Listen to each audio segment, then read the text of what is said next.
Welcome back to another episode of Between Drafts. Today we are going to be talking about planning a book launch, specifically for a self-published book, since I have the launch for Husk coming up in about 2 months, and I'm deep in that now. And so we're going to talk about things I have planned there, what I'm thinking about, how to try to get this book out there so it has the best start possible. But Nathan, how's everything going with book work on your end? Good. It's the first week I haven't done like anything book related in like over a year. How does that And feel? kind of weird, but Yeah. I'm just waiting for the editor. And yeah, that's it. I should hear something next week, kind of his thoughts on the first part of the book. So Cool. hands off until then, and it's been kind of nice. Yeah, it sounds nice. Did you start on the novella at all? Or just focused on the course? Just focus on the course, just make it. Launches are hard. As you Dude, know, they're for exhausting. They are super exhausting, mentally especially. But it's all good stuff. People are really liking it, so that's what I care about. Right. And yeah, but launches are tiring. Tiring. So I feel like if I worked on the novella right now, it wouldn't be very high quality. So I'm Be excited too to get back much. into that next week. Cool. Yeah, I've got my novella in the drawer, so it's chilling for at least a couple more weeks before I look at it again. And then I started on Husk too. So I'm about 12,000 Machine. words. But yeah, dude, it feels good though. It feels good to keep going. Got that Ryan Cahill pace to try to keep up with. Are your books going to be 300,000 words now? Not going to be that long. I'm gonna spare people that. I think there's like a tolerance for that length in fantasy that there just isn't in sci-fi. Unless you're a three body problem or something. Yeah, but even that, I mean, the first three body problem is only 110,000 words. Is It's it not that long. really? I didn't Yeah, know that. yeah. All right, never The mind. th the third one is like 180, but that's getting into pretty long territory for a Yeah. sci-fi novel. Let me fact Oh, check myself quickly. you're right. There are a lot of sci-fi that are a little more faster paced. Yeah. Yeah, I mean, the first three body problem is 400 pages, about 104,000 words. That's exactly how long Husk is. Yeah. Yeah. I mean, and even like Dune is, I think it's 150, 160,000. Yeah, and the Like, sequels are shorter. yeah, yeah. So because I think there's this funny thing with sci-fi where there's a lot of people, and I was this way for a long time, where it's the only fiction they read. Sure. So they mostly read nonfiction or they just don't read books. But if they're going to read a book, they'll read sci-fi. And then with fantasy, it just feels like there's this whole other energy and time investment around it. Because like literary fiction is often 65 to 85,000 Mm-hmm. words, right? It's Mm-hmm. even shorter. That feels very short to me now. But I feel like my fantasy novel is short and it's 110,000 words. totally. Yeah, that feels like a Uh, short novel. yeah, yeah. When we have the like Cahills and Sandersons and stuff in our head. Even Will of the Mini is, Yeah, 280. yeah, something. Yeah, it's crazy. Yeah. Although it was a fast 280 or 250 or whatever it To his is. credit, it did not feel like that. It didn't feel that long. I didn't believe it when you told me. Yeah, yeah. Yeah. And I guess for anybody listening who doesn't know how that translates, a typical book will have about 300 words per page. 250 if it's a shorter book or they want it to feel faster paced, and then longer books get up to like 500 words per page. So, and typically the binding limit is around 1,000 pages. So Especially for like if you're self-published, you might not have as good of literally a physical as good of a printer as yeah. one of the big publishing houses. There was an interview with Pierce Brown recently, the author of Red Rising, and he said he's running into a problem with that with Red God, the seventh book, because I guess like as it is or as it's on track to be, it's going to be too big to be bound. So the publisher, I guess, wants to make him split it into two books, but he really doesn't want to do that. And so he's trying to figure out what he can do to get around that. The Um, publisher probably wants that second yeah, they want that itself. money. They're like, people are gonna buy two of them, so we could Yeah. release two Anybody books buying book or one $30 seven book. is buying book eight. Yeah, If 100%. you're You know, that deep, you're not stopping. it's like the Harry Potter movies. It's like we know you're gonna go to both of them, so Right. we may as well split it into two. But yeah, it would suck if that delayed the publication. Oh You know, if they yeah. didn't want to release them at the same time, and so we got part one in 26 and part two in 27. That would be kind of a Yeah. bummer. Yeah. Just release them like back to back months. Yeah, You know. yeah, that All would be right. a cool way to do it. They April. basically just have like a 2 month long Yeah. launch period. March 31st, April 31st. Boom. Done. Perfect. Yeah. April 30th. There's no April 31st. Uh, Yeah, let's talk about Husk because you got basically your whole typography. You got the settings for hardcover and ebook back. yeah. So Talk through that. the the hardcover and paperback page setting is done. Mhm. So I got those pages and they look awesome. That was really exciting. It looks really It cool. does I'm look very really excited to good. see. I was, Yeah. you sent them. I was like, what I thought was really well done was it knowing the story and the world that you've built, the fonts felt like a match for that. And I thought Yeah. that was great. Yeah. Yeah. I felt that way too. They really nailed the font choice and the act headings and Mhm. like all of that layout. And the font that they used for the chapters and the acts, it doesn't work in EPUB, so it doesn't show up the same on Kindle. But the one that it defaults to also looks really good. What do you mean So, defaults to? or like the one that it uses instead. Okay. So the font for the chapter headings is the same as the Husk font on the cover, Hmm. but that's like a a premium font or whatever. So Kindle doesn't have it installed, so you have to use like a different font on EPUB. So did they just find the closest They related one must that have, you want yeah, yeah, and it still looks very good. Because yeah, they sent me the finalized EPUB, and so I got it in my Kindle account, with the and cover and everything? yeah, with the cover and everything, and it looks cool. It's pretty satisfying. Uh-huh. There might be little things that I want to tweak, like the when you open a book, you kind of want it to go right to the first page. Don't want to have to like scroll through the copyright and stuff. And I don't know if that's a Kindle setting or if that's an EPUB setting. Yeah. And so I want to monkey with that before I send people the EPUB. But I mean, Yeah. the EPUB's ready. So if I want to send it to reviewers and I'll podcasters let and you things know. like that, I Okay. can. I Well, basically have my digital arcs ready. does Kindle usually go to I have my Kindle right here. Hmm. Does it usually go to the first page? Yeah, just open a random book and see where it takes you. Okay. It's waking up. Let's see.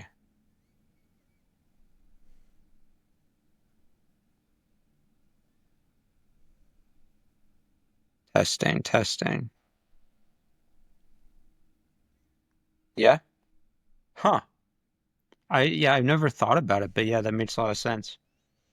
And a difference I've noticed in fiction versus nonfiction is in a lot of nonfiction books, it'll open to a cover page and then you'll scroll through the table of contents. But most fiction books don't show the table of contents at the beginning because, I mean, it just says, chapter one, chapter two, chapter three. And it's Right. a lot less interesting than a nonfiction table of contents that gives you a hint of what's coming. Yeah. And in Um, nonfiction, you might want to start on page 100 because that's the only chapter you care about. totally. I think some fiction EPUBs actually put the table of contents at the back of the book too. I've noticed some self-published books do that, and I think it's a way to make it quicker for you to get into the story, so you It actually click makes through less. sense. I would like Makes sense. flipping a page on EPUB is much more annoying than flipping a Yeah, regular book page. yeah, Mine yeah. glitches out all the time. So, so yeah, that's pretty exciting. And got that, and I can send it out to people. I might send it to the people who pre-ordered the book early. I wouldn't send it to them now because I think it would impact the launch too much. Right. You But probably want that, like if they post or anything, you want that kind of consolidated. yeah, exactly. Yeah. So I think maybe the week before it publishes for everyone else. Maybe I'll send them the ebook while they're waiting for the physical copy to come. Do something like that. Kind of a fun surprise. Unless you're listening to this, in which case it won't be a surprise. But Okay, so we have 2 months. You did the actual, like the first launch of the bundle, what was it, 3 weeks ago? Something like that. yeah, 3 weeks ago. And that sold well over 200 bundles, so 600 units. And Right, think about it. I mean, right? Because, Yeah, it's yeah. right. Yeah, it's 3 different copies. Yeah. Yeah. And okay, so in my head, the hardest part of any launch is the between the announcement and the final date. You see this Yeah. with really any kind of product. I'm seeing it with the course right now. Like day one, sales are great. Day two, little down. Day three, day four, day five, your lowest. Day six starts to ramp up. And then the final day of the launch week is probably your best day. And I imagine it's the same with a book, just depending on how long your launch is. So, how are you thinking about two things? One, kind of this trough period of the next month and a half, and then your final like week or two of build up. Yeah. So, I mean, one, you're totally right that there's this huge spike when you announce it, and then things die off really quickly. So, those first 3 days is when the bulk of those 235 whatever copies sold. Absolutely. And then after day 5 or 6, it really slowed down. And now it's like one copy a day, Mhm. maybe, which is not ideal, but it's also fine.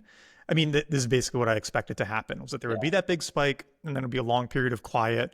And then there'd be another push right before publication.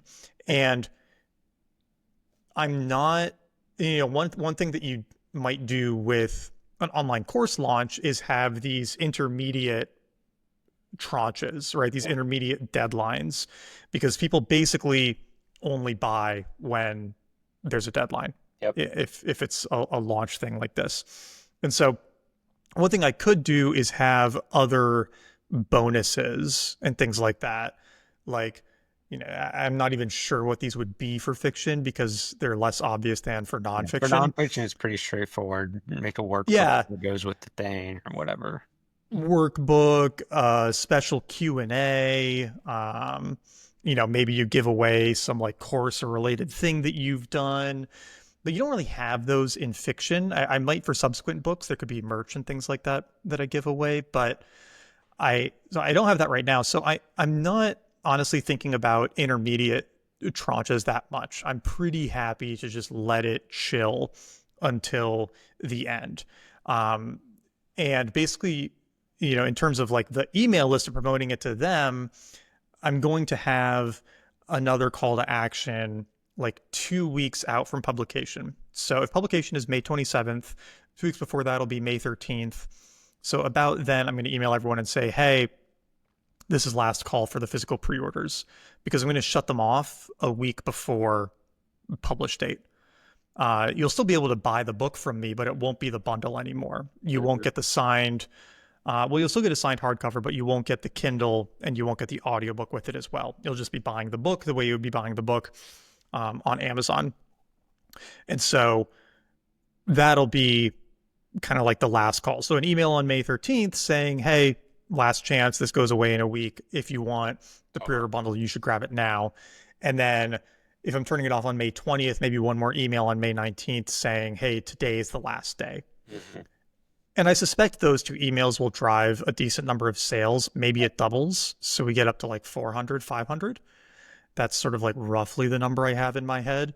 But I'd kind of be happy with any range, like 300 would be cool. If it goes higher than that, that would be awesome as well. But I'm not super married to any numbers there because at the end of the day, it's like first novel in a series, first Yeah. novel at all. Like any pre sales are cool. And the pre sales do come at a bit of a cost to launch day sales, right? Like on Amazon and getting in the Amazon I mean, algorithm. if you assume that, let's say 80% of the folks who did the bundle would have also done the Amazon thing. I think that's fair, if not more. Yeah, totally. Yeah. Yeah. So Um, it'll cut into those launch day sales, which means it might not have the same pop during launch week. So I almost don't want to over push it because I do want some people to not buy the pre-order bundle and just wait till it's on Amazon and buy it there. And also I want to be really aggressive during launch week with promoting it. Yep. And if I'm really aggressive for the 2 weeks before that with the pre-orders, people are going to be burned out It's and like sick of almost hearing a about it. priority thing. Yeah. I gotta, Yeah. Yeah. I want to figure out more about how Amazon does rankings, because are all pre-orders counted to day one sales? How does that work? And all that I jazz. don't know. I don't I need, mean, I think super important though. they must not be because when somebody pre-orders the book, that affects its rank. True. And when people stop pre-ordering, the rank goes down. Hmm. When I announced it, because you can pre-order the Kindle version. You can go to Amazon and you can search like Husk Eliason or Yeah. It's Husk super Book. frustrating that they don't let you do like paperback pre-orders. I know that is so That frustrating that unless you're a publisher. really drives me nuts, actually. It's so ridiculous. Um, but during that period, it got to like top 50K on Kindle, and now it's 750K on Kindle, right? So, and I don't think it's sold a Kindle version in a few days or pre-sold a Kindle version in a few days, which again is fine. But obviously the ranking is being affected by not getting pre-orders. So I can't imagine that your ranking on launch day is affected by the pre-orders the way the New York Times list is. Because like with the New York Times list, Yeah. all of the pre-orders count for day one sales. Yeah. And so it's really, really helpful for hitting the list. But I think for Amazon rankings, it must just be the actual orders, whether they're pre-orders or day one orders. Be nice if they counted, because then have a better chance of a pop. But So I'm reading on Amazon, pre-orders count towards rankings on the day they are placed, not on release date, okay, meaning they there don't we go. contribute to a boost on the bestseller list on launch day.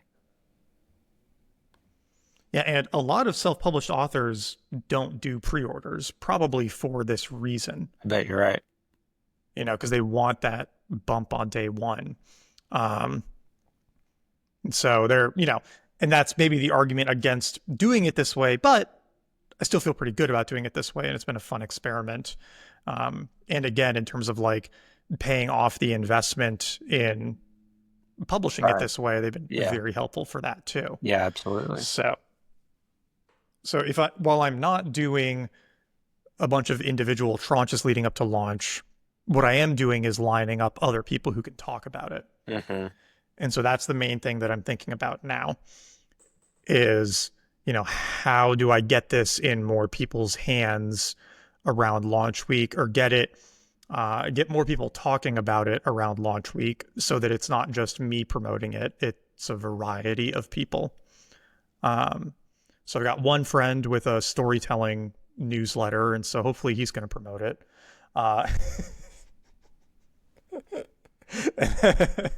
And then seeing, who else I can talk to. And I think the big channels here are newsletters, podcasts, and Bookstagram, BookTok, BookTube. From your nonfiction Bookstagram, which I've seen you talking a little more sci-fi there, by the way. I've enjoyed that. Yeah. Oh, it's all sci-fi now. Okay. I've completely It's shifted over. 100% nice. Are Yeah. are you have you been able to connect with anybody in the fiction space? I imagine they're pretty separate. I think we both know Alex, who does by Alex and Books on there, and Mhm. he's told me that it's pretty distinct between the two. Yeah. Yeah. Two completely different audiences. And so warming my Instagram back up has been hard. Oh, for It's sure. been, because I built that audience purely on nonfiction. Yeah. I built it really hard 2 years ago and then abandoned it for 2 years. And so now I'm getting active again, but my audience has gotten really stale. I've lost like 25,000 subscribers or something, or followers. And most of them are not that interested in sci-fi. So it's a little demoralizing considering that like a lot of my old videos would get Ton. 200,000, 500,000, a million views. And now a good video gets like 10,000 views. Yeah. but I'm just sticking with it and kind of keeping going and expecting that it's going to take months for it to start to pick back up. And thankfully, I'm starting to see some better traction. I had the first video do decently well this week talking about there is no anti-memetics division, Mhm. Oh, which that's almost that's a good crossover kind of book. yeah, it appeals to the nonfiction crowd Uh-huh. because it's pretty heady, and it was big on Teapot and a lot of these more nonfiction online communities. But that video has done very well, so that's been cool to see. Hmm. And there, I think, and then I did another one on Jurassic Park the other day that's been doing well. I And know where I'm that idea trying. came from. What's that? I said I know where that idea came from. Yeah. um, and I made a video the other day that I think is going to do well. That was like, if you read a lot of self-improvement nonfiction and you want to Oh, read more fiction, here are some places to start. that I like that a lot. Yeah, That could be a good YouTube video. yeah, I think it will. I think that I could do a dozen videos like that and do a Uh-huh. longer YouTube video because I do think there are a lot of nonfiction, self improvement reading types who feel like they should be reading some fiction, Yep. but aren't really sure where to I've start with had it. that conversation so many times. Like, Yep. oh, I only read these nonfiction business books. I know they're all kind of the same thing. I'd like to read fiction, but I don't really know where to start. Yeah. So I think making videos catering to that crowd is going to help me bridge the audience over, Mhm. and then just getting new followers who are interested in fiction. For sure. So it's going to be a slow burn, but yeah, through that, I'm trying to connect with more of the fiction side of Bookstagram, BookTube, and it does lean fantasy romance, Like everything. like everything. there's a there's a ton of romance romantasy accounts. There are a good number of fantasy accounts. There aren't that many sci-fi accounts, and on the one hand, that might mean that there's just much less of an audience for it. It also means there's less competition. But some of the fantasy accounts will talk about sci-fi occasionally, since the line between those two is kind of gray. So I've just been making a list right now of the bookstagrammers who I think could be good fits, and I'll probably reach out to them in a week or two and see if I can send them an arc. And the nice thing that I have going for me, and like a good reason to build up some kind of audience if you're going to self-publish a book or publish a book in general, is that even if they haven't read something of yours before and don't have a good reason to believe that they're going to enjoy your book, they do have an incentive to talk about it if it means you're going to repost what they say about it if you have a lot of followers. And so it's a much easier pitch for me to go to these accounts and say, hey, I have this book out. I think you really like it. Would love to send it to you. If you end up liking it and share it, I'd love to reshare that with my channel, Yep. because I've got 170,000 followers on Instagram. And so that is a lot more attractive than somebody with 1,000. Me. And so that'll basically be the pitch, Yeah, I'd be like, hey guys, I'll boost your reach by 30 people. There we go. Hey, every person counts, right? Um, so that's one of them. And the way to find those accounts is, one, just picking any of them and seeing who else they follow, 100%. because they all kind of follow each other. So you can kind of go through their following list and find people. And are you Uh, thinking if they're yeah, down for a book, do you send them paperback, hardback, EPUB? What you thinking? I'll probably try to send them the EPUB Yep. just Yep. because, Free for it's everybody, expensive. quick. Yeah. Yeah. If they want a physical, I'll send them that too, but I'll try to get them the EPUB right away Yep. so that it gets on their device. Scribe is giving me 50 free paperbacks. That's cool. So I'll probably use those as arcs to send out to people. Yeah. Um, because again, it makes a difference if they have a physical book they can hold up in the video or they can take a picture of for their story. I'm gonna make Like, you ship mine just so you have to pay for the shipping costs. there we go. It's like books are just so visual now, especially with I Instagram have and to be able to stuff. Like, unbox it. exactly. It makes a difference. It does. So I'll probably do some of that too. But yeah, building out the Instagram list and try to get it in as many of their hands as possible. That's And it. then podcasts are the other big one.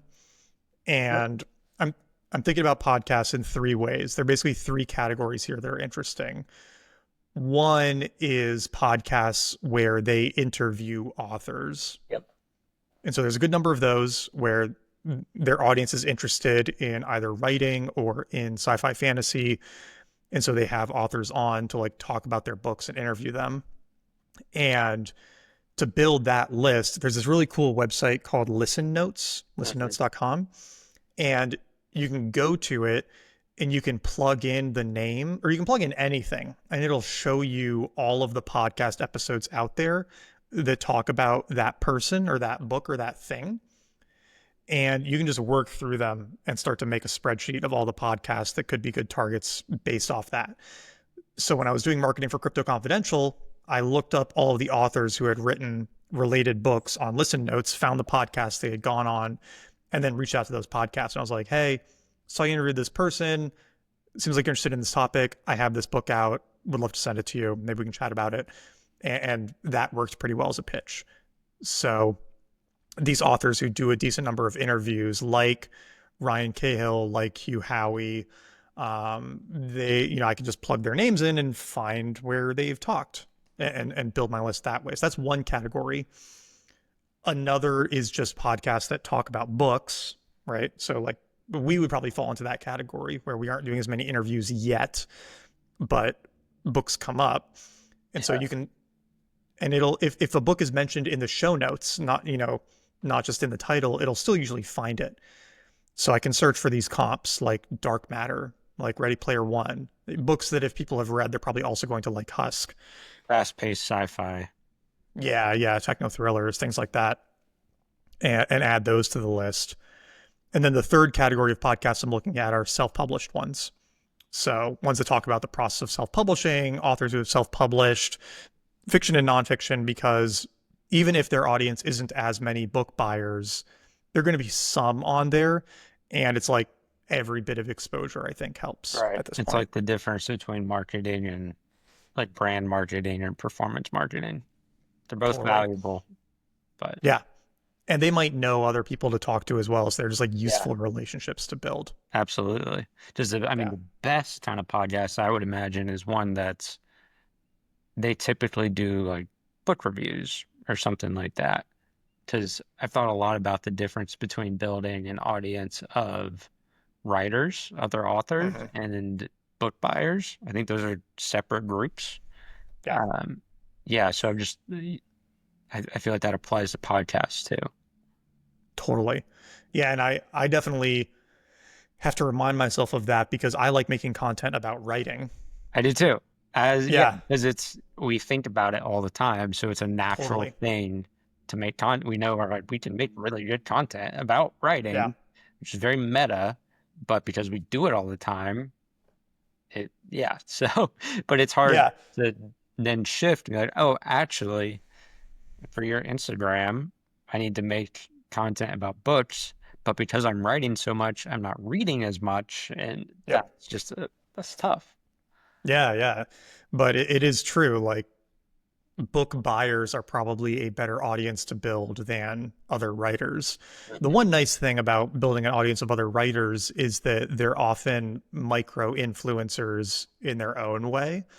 And so even if they aren't book influencers, they are probably the person in their friend group who people go to for book Mm, recommendations. yeah, that's true. That's a good point. And so getting in front of them is still, I think, very useful in a like long tail sense because if they like it, they might be the person who recommends it to 10, 20, 30 people Yep. versus just somebody who reads a lot of books but doesn't have that same mini network of influence that they can spread it to. Mhm. So those are the three podcast groups that I'm looking at, trying to build out that list. What do you think And timing would be for that? I'm going to start reaching out to them in the next week or two Hmm. because most people aren't more than 2 or 3 weeks ahead of their podcast schedule. So you don't need to book it out months in advance. And ideally, the episodes would come out during launch week, but if they come out a week or two after, that's totally fine too. You kind of want this like long tail evergreen continuation of content talking about the book. So get that started. And again, the thing that I'm going to lean on is like, hey, if we do this, I can promote your podcast to my newsletter. I can mention it on my Instagram. Like I can help you make your podcast bigger if you have me on it. Yep. And I think that at the end of the day is the most compelling thing you can pitch to a podcaster more than this is going to be a really interesting book or this is going to be a great interview. Yeah. It's like that is kind of the bare minimum. Yeah. Like you need to also be able to bring some name to the show or some additional marketing to the show. So podcasts are like the second leg that I'm thinking about a lot. And then the third is newsletters because newsletters have the highest conversion by far It to makes actual book sense. It's sales. a written, I mean, I've thought about this with Twitter and LinkedIn. They're written mediums. Yep, So naturally, the person who spends time on those platforms will like newsletters better than someone spends time on Instagram or TikTok. And then absolutely. the next step of that funnel is newsletter to book. So it makes sense. And when you're reading a newsletter, it's a very natural behavior to click on a link in it, add a book to your cart, and then go back to reading. Yeah, fair. But if you're listening to a podcast, that's much less natural. And if you're watching a TikTok or an Instagram reel, that's even less natural. You kind of have to remember to go do it later. And so newsletters, I think, really will have the biggest push to drive sales. Yeah, So that's a good point. Yep. yeah, obviously going to use mine a lot and going to, hope that my friends mention it in theirs too. Mhm. But then really just reaching out to any of these like self-published newsletter, fantasy sci-fi newsletters, things like that to see if they want to read the book and possibly feature it. Yep. 100%. Would you do that week of like launch week, trying to dig into the Amazon thing? That would be my goal is to Yeah. get them to talk about it during launch week with a link to Amazon. Yeah. I You know, imagine the ebook will be really popular. yeah, Yeah. yeah. Because during launch week, the ebook will be discounted as well. It'll be $2.99, I think. So Yeah, that's a pretty very. easy. I've thought about this a lot because for me, for buying a new author's stuff, like right when it comes out, I don't know if I've ever done Yeah, that. yeah. I never do either. I'm like, yeah, I'm gonna give it a month and see if anybody recommends it. Yeah, You know, yeah. So I think the because low price ebook is a really good entry point because then the barrier to entry is, this is costs less than a drip coffee nowadays, which is totally. insane. But hey, there you go. Such a Yeah, great way to get into the Kindles. and especially if you're thinking about the first book as the like tripwire product 100%. that then leads to somebody buying all the other books in the series. Like if you look at how a lot of self-pub authors price their books on Amazon, they'll often leave the first ebook at $2.99 or $4.99, and then the subsequent ones are $7.99. Makes a lot of sense. Yeah, Yeah. because the price sensitivity is going to go down significantly if somebody is already bought into the world and curious about what happens next. Yep. Yep. Yep. And then I bought the ebook, really liked it. All right, boom, snagged the paperback in a couple months. Hardback. Totally. Yeah, I actually just did that. Let's see, it's right here. Yeah, this is Bandwidth by Elliot Pepper. Are you familiar with? Do you know Elliot, or have you seen him on Substack? Nope. He's a cool guy. He's got a good newsletter, good notes on Substack. I've just been enjoying interacting with him, and so I picked up his Kindle book and then was liking it and wanted to make a little short video about it for him, and so I picked up the paperback as well. Nice. Um, Yeah, I liked his branding. mhm. Very cool. Yeah, yeah. Actually, he'd be a good person to interview. I'll reach out to him and see if he's interested because he's got like 7 or 8 books published now. And this one, Bandwidth, has 5,000 reviews and change on Amazon, so it must have sold Okay. decently well. Yeah, I mean, not many people actually leave reviews. So, yeah, 5,200, 4 stars. Boom. Yeah. Do you self-publish this? I don't think so. He might have, though.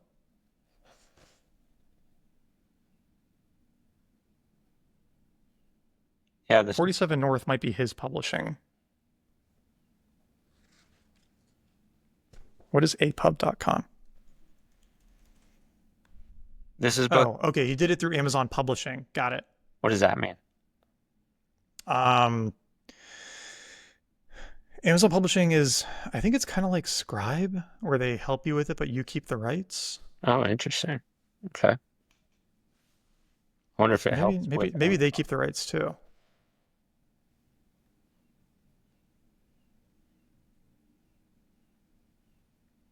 Yeah, I'm actually not sure. Oh, maybe 47 North is an imprint of Amazon. Yeah, it is. Okay, it's their sci-fi and fantasy imprint. So it must be somewhere in between self-pub and trad pub. I think this is what Tim Ferriss did for 4 Hour Chef too.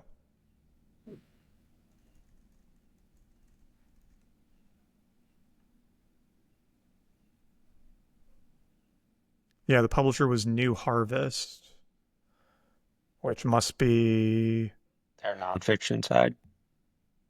yeah, although it's not on their imprint list. So I don't know. Something to dig into next time. Actually, we could just ask Elliot about it on the podcast. There we Get go. him on.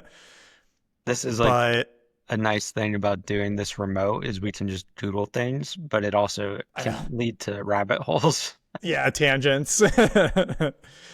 So, I mean, those are the big three, Yep. and it's just going to be a lot of Googling, a lot of emailing, a lot of asking, and honestly expecting to get rejected by most of them, which is fine because with most of these people who I have no connection to and I'm reaching out to, I don't really expect them to say yes. But when I reach out for the novella or when I reach out for Husk 2, like it starts to get easier for them to say yes because I've emailed them before. There'll be more reviews on the book at that point. It'll have more sales behind it. You know, it's like you said, like most people don't pick up a book until somebody they know recommends it. Yeah.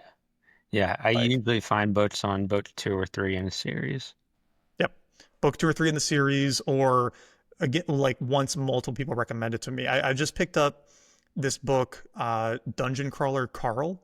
Have you heard of Yeah. this? Yeah, it's super popular. Yeah, like just blowing up. But I didn't pick it up because my friend mentioned it. My friend mentioned it the other day, and it was like the fourth time I had heard about it in the span of a couple of weeks. And so at that point, I said, okay, like I'm just gonna go buy this. Actually, on that note, I want to see, is that considered lit RPG? That'd be my guess.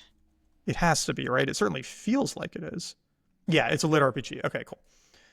Because I haven't read any lit RPG before, but as soon as I started reading it, I was like, oh, this is what this is.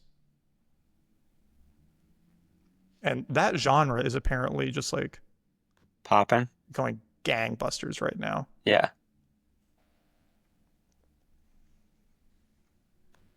And I kind of see why. It's really fun. Like it's got the, it feels like you're playing a video game while you're reading it. I haven't read it.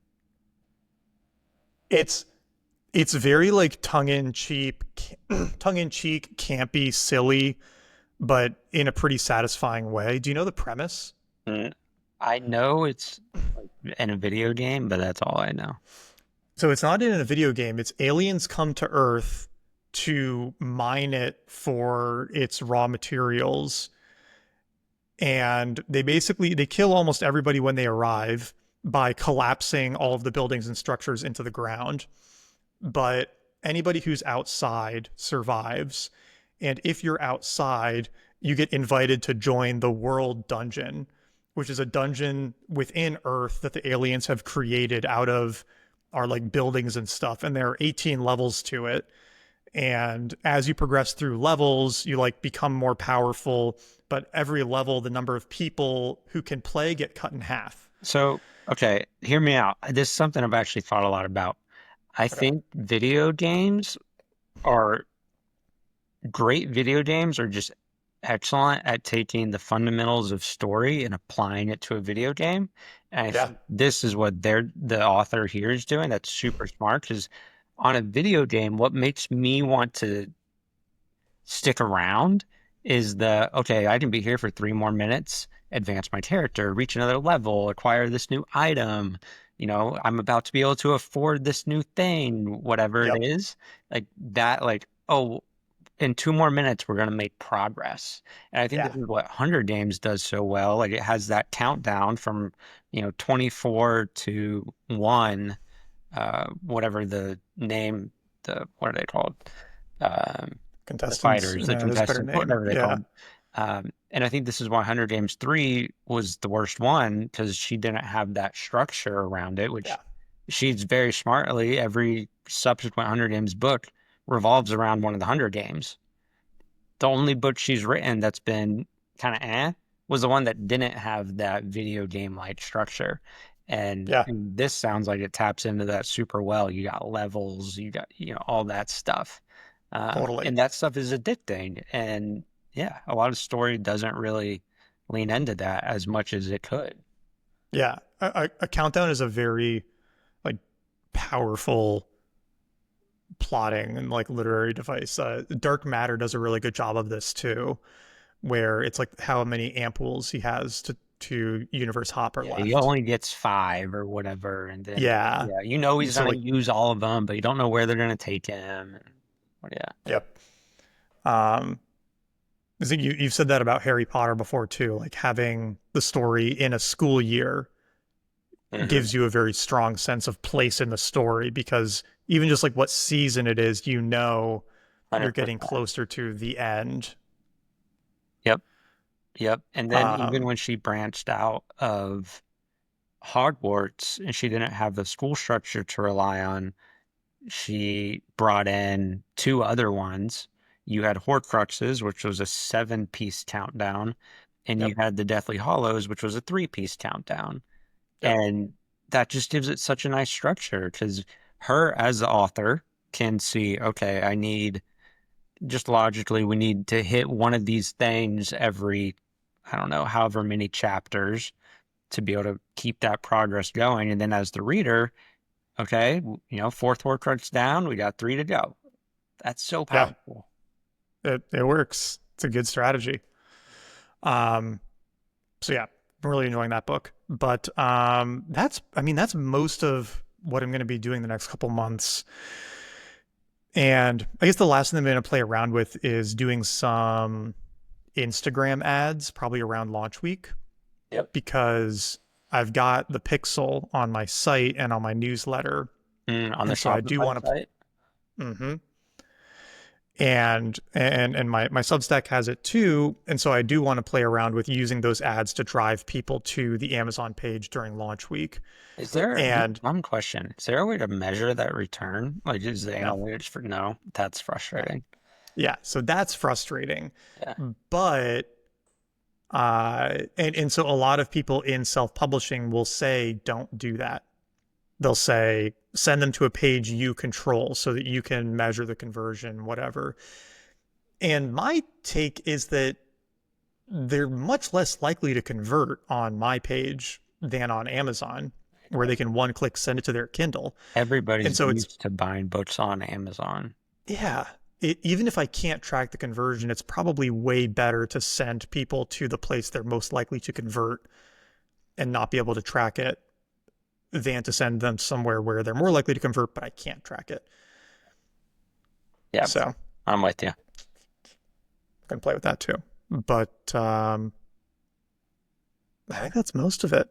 It's most of the plan right now. So to recap, multiple phase launch for the last, call it 2, 3 weeks, where you end the bundle and then you start pushing the Amazon pre-order for the last. Yeah. So Okay. 2 weeks out, Yep. do a last call email, or 2 weeks out, do a warning email.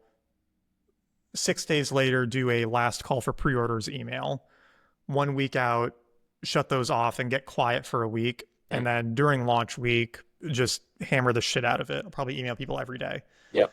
and try to drive a bunch of sales that way. And then from now until then, line up as many Bookstagram, BookTube, podcasts, newsletters as I possibly can to support during launch week. And then again, just kind of go quieter on those, but probably follow up with anybody who's not interested, follow up with them like after 3 months Nice. when there are some reviews and some action on the book and see if they're interested then, because promotion helps at any time. I mean, like, this is why I'm excited to have the book out. Like, it'll be nice to actually have the product in the wild so that anything that I'm doing has this like higher return because people can actually just go buy it. They don't have to wait anymore. So that's the plan. And what do you need anything from Scribe in the meantime? Is it just audio? No, they've been helping with graphics. They've been making some extra graphics and things for me. So I'll use those. But for the most, they do a marketing package, but it's not something that I really need because I can handle so much of it on my own. And their marketing work is much more focused on nonfiction. That's where all their connections are. Yeah. So it's exciting. It's getting close. Yeah. Any other updates or shout outs you wanted to mention on your end? Nope. Nope. Just waiting on the editor. Sweet. So that's a good thing. That is a good thing. Yeah. Maybe we'll have updates to share next week. I hope so. Yeah. Hope so too. All right. Well, in the meantime, be sure to like and subscribe. We're on YouTube. And pre-order Nat's book. Pre-order huskbook.com. It's good. It's good. Appreciate it. And and again, if you have any ideas for guests, send them our way because we are going to start doing those probably in the next week or two. All right. Thanks, everyone. See you next time.